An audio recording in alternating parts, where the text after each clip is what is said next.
அண்ணா, கடை நல்லா இருக்கு. என்னப்பா ஒரு டீ சாப்பிட்டு போலான்னு பாக்குறேன். டீ? சரி வா போ.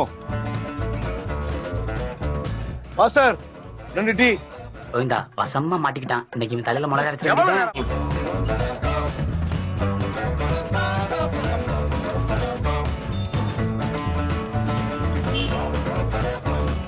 டேய் டீக்கு காசு கொடுத்துட்டு வா. கிட்ட வாங்கலாம். காசு இல்ல. காசு இல்லப்பா. காசு இல்லையா? ஏண்டா நீ தான் டீ குடிக்கணும்னு சொன்ன. நீங்க இருக்கீங்க, நான் இருக்கேனா? டேய் நான் டீசெண்டா ட்ரெஸ் பண்ணிக்கிறேன்னு என்கிட்ட காசு கொண்டு வந்துச்சியாடா? டேய் தம்புடி பைசா கூட இல்லடா, லூசு போயில. அடங்கப்பா, இது உலக நடிப்புடா சாமி.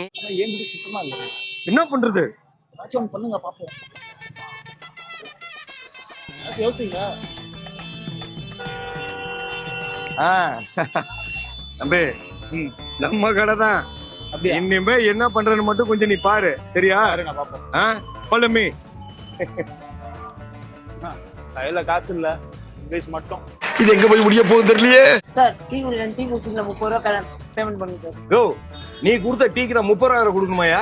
குடிக்கிறதுக்கு கன்றாவே இருந்துச்சா? இந்த டீ 30 ரூபா நீ கேக்குற? என்ன நினைச்சிருக்க நீ? சாரி சார், நெக்ஸ்ட் நீங்க வாங்க, நான் வேற டீ போட்டு தரேன். யோ என்னையா நீ ஒருத்த மரத்தினோட இப்படி பயந்துருவியா? பைத்தியமாயவே. நான் உனக்கு எப்படி பண்ணுன்னு சொல்லி தரேன், சரியா? நீ வெளில வா.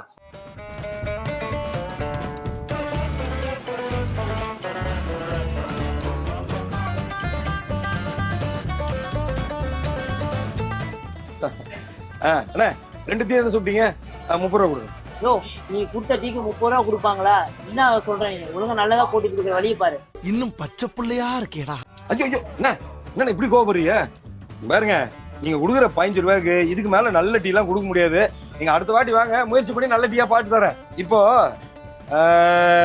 இந்தாங்க, இதை வாங்கி கிளம்புங்க. நன்றிங்க. போ. ஏண்டா எங்களை இன்னமுமாடா நம்பிக்கிட்டு இருக்க?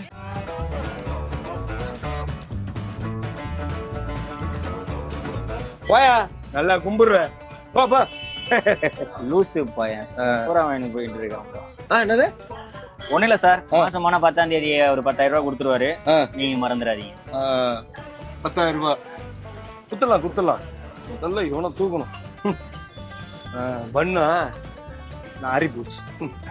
ஏண்டா ஸ்டாக்குக்கெல்லாம் நிறைய வாங்கி போட மாட்டீங்களா? போட்டுடலாம் சார்.